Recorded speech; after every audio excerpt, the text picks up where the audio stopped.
on a un homme qui s'appelle Tristan Harris, qui était au cadre chez Google, qui a fini par quitter Google en raison de la question des algorithmes mis en place justement par ces réseaux, et qui nous avait expliqué que, la version chinoise de TikTok, donc la version domestique, on va dire, du réseau social, d'abord, quand vous avez moins de 14 ans, elle est limitée à 40 minutes par jour. Ensuite, 40 minutes.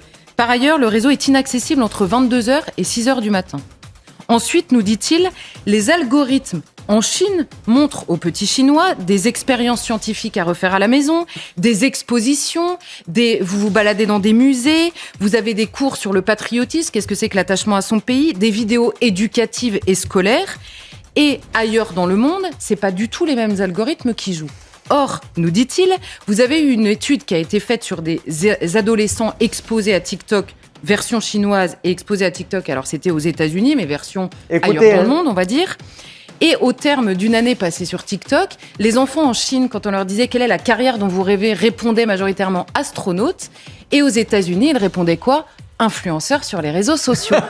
Et donc cet homme nous dit, imaginez les deux sociétés que vous préparez avec ces différents algorithmes qui jouent sur la mentalité des enfants.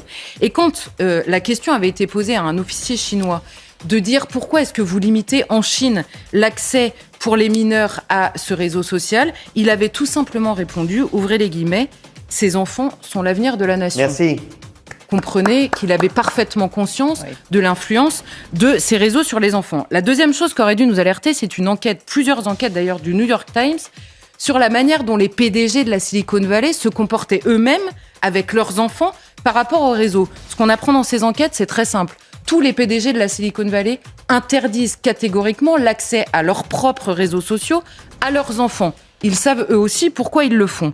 Et la troisième chose, même la Commission européenne a demandé récemment à ses salariés de supprimer carrément l'application TikTok, sans doute pas parce qu'elle apporte des bénéfices. Or là, le constat, il est assez terrible, puisqu'il y a une étude qui a été publiée il y a 6 mois, cette fois-ci en France, qui nous révélait que 87% des 11-12 ans sont sur les réseaux sociaux qui sont interdits aux moins de 13 ans.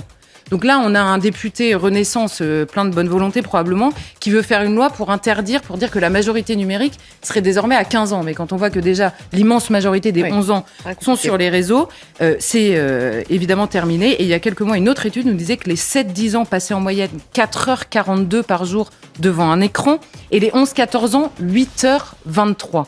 Donc avec tout ça, vous voyez la société qu'on se prépare. En plus du temps censé être passé à l'école, à étudier. Vous avez entendu ce qu'ils ont dit ? Les propres créateurs de ces applications, aujourd'hui, ont interdit leurs enfants et demandé à leurs employés de supprimer carrément l'application. En Chine, c'est permis 40 minutes dans la journée TikTok. Et c'est accès impossible de 22h à 6h du matin, qui font exactement les 8 heures de sommeil dont un être humain a besoin pour se reposer. Les études qui sont là, n'ont pas été faites n'importe comment pour n'importe quoi. Ça a été fait pour un but précis. Nous, aujourd'hui, on voit nos mousseaux en train d'enlever leur haut, leur bas, danser, montrer leur bocho, leur monde au balcon. Pourquoi il ne sait pas? Pensant que c'est ça l'avenir. Vous avez vu un peu la différence entre ces pays qui sont développés, qui ont eux-mêmes créé ces applications-là, et puis nous qui sommes là en train d'utiliser. C'est-à-dire, on est allé dans l'exagération. On ne veut plus même aller à l'école. C'est TikTok. On ne veut plus aller à l'école, c'est devenu influenceur. C'est ça, non? Réécoutez bien ce qui a été dit dans cette vidéo-là. Vous allez comprendre comment est-ce que c'est dangereux ce qui se passe aujourd'hui. Surtout en Afrique. Surtout en Afrique. Du n'importe quoi. Après, par là, on va dire qu'il faut rentrer chez toi. Sauf que ici, chez moi, c'est de ça qu'il s'agit. On doit tout vous dire, non? Attends.